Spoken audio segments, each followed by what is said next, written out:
the Tiny Professor here with your word of the week. Pedantic. It describes a person who is always eager to show off what they know and correct everyone's mistakes, even when it's not necessary.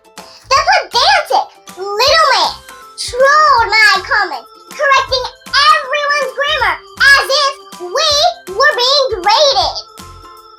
Okay, your turn. Let's see what you got.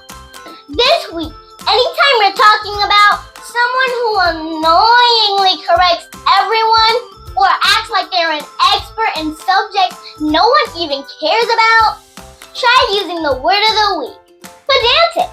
And remember, don't let anyone tell you you're too little or too big to expand your vocabulary or learn something new. See you back here next week with a new word to aid in your expansion. But before you go ahead and hit that like button. Till next time, bye!